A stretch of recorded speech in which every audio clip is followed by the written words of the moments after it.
Hello there. Here is another, in my opinion, possibility for the region around Moldavia.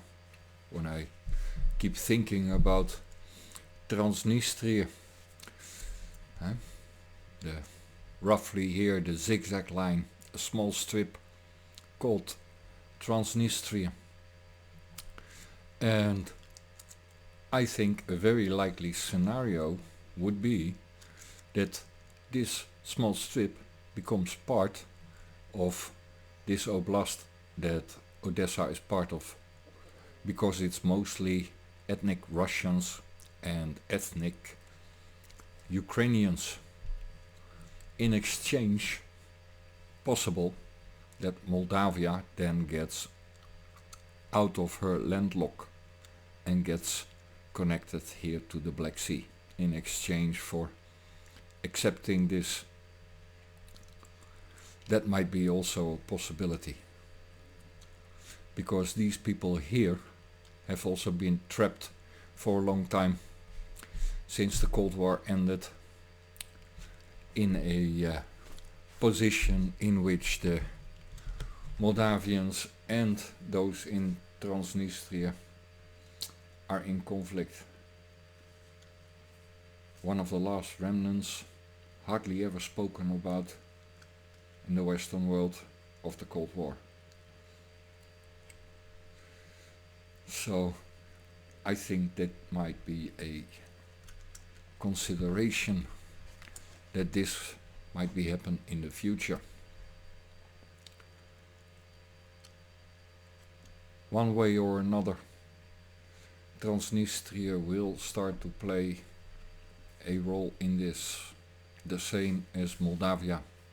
It's unavoidable the way things are going.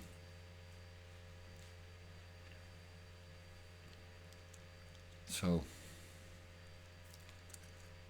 if I was a Russian diplomat, again, this would be something I consider. If I was a NATO diplomat, this would be something I consider, because another possibility could be, of course, that if the West allows Transnistria to be part of Odessa and Moldavia is part of Romania, that could be also a bargaining chip, of course,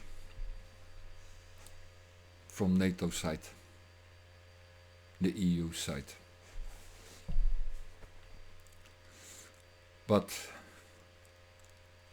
regardless, it will be very interesting to see, and I'm quite close to the fire. In the middle of the Carpathians, Cluj-Napoca region.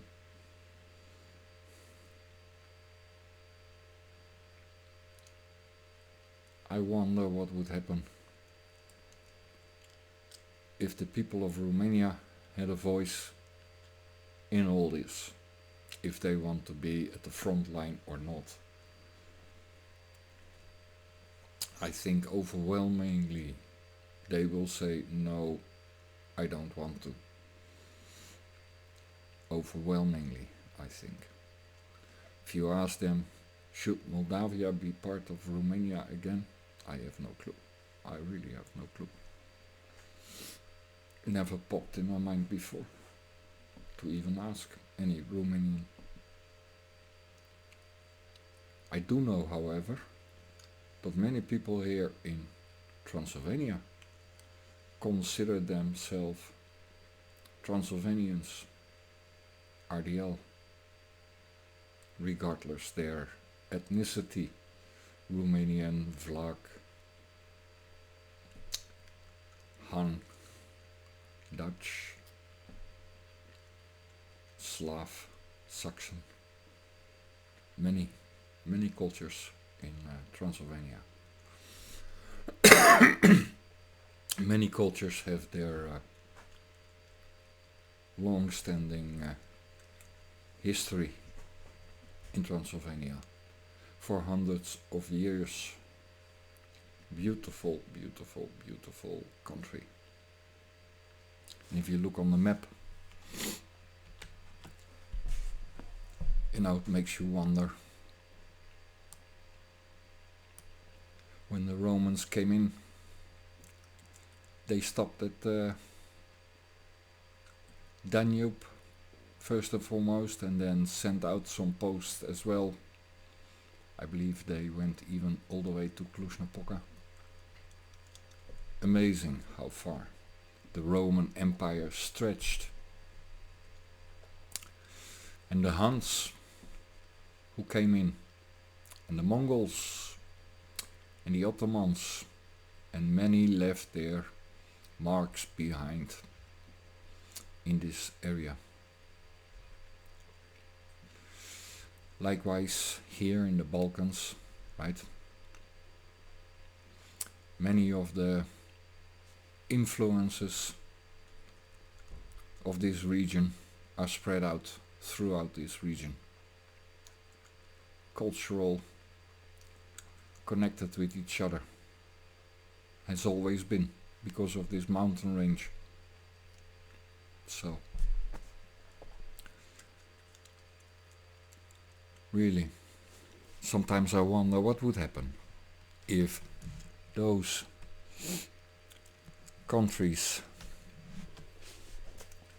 would all make a pact, neutrality pact.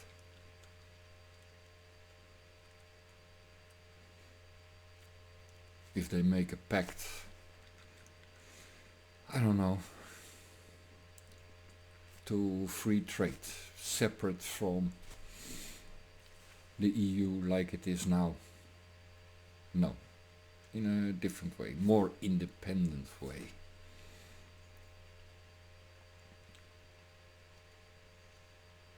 I think those countries,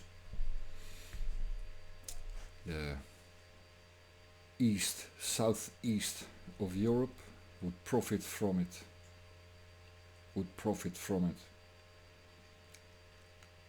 Have a look. Black Sea. Ships all the way from that Silk Road into Romania, Constanța. What a great position to be in, Romania. If only that cooperation with the Chinese and the Russians would continue. Huh? The Serbs the same. If Romania and Bulgaria would be not so reluctant to establish their own interests first, then I'm sure the Serbs, the Romanians and the Bulgarians can work something out. And likewise, that train of goods that's envisioned for quite a while, that Silk Road, that will bring prosperity to these countries more than what the EU offers them right now. Something I sometimes consider. What if these people would not think of themselves per se only as Romanians, Bulgarians, Serbs, Hungarians, Croatians, etc., etc.? What if they would consider themselves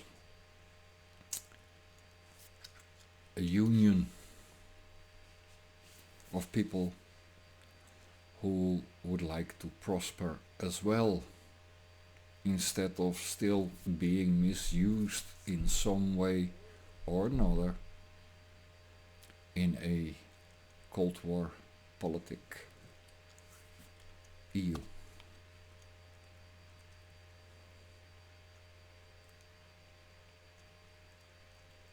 Yeah. If those former communist countries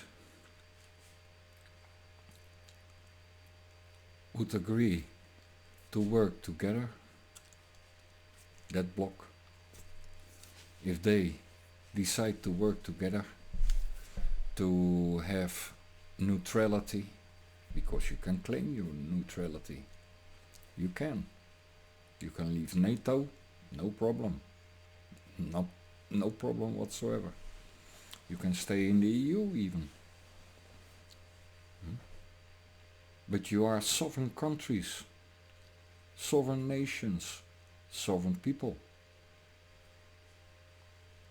What if those people would say, yes, we would like to have good relations with Russia. Yes, we would like to be free from the fear of being the first line battle zone, front line battle zone.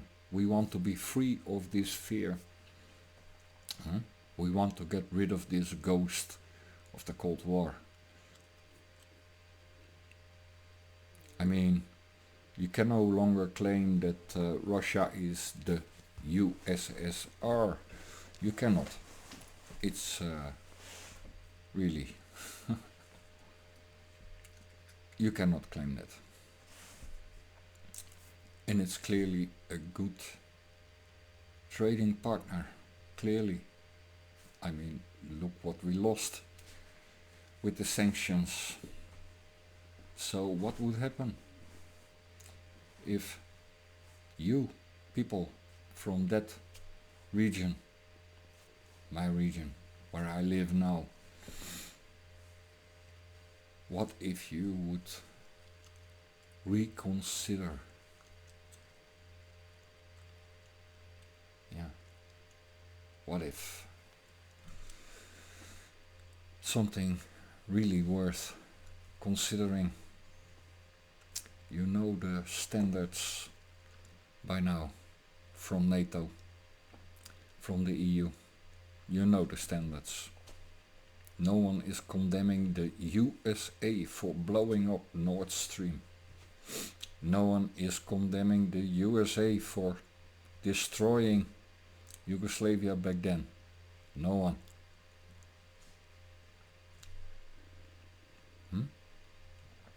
So maybe it's time to say, Europe,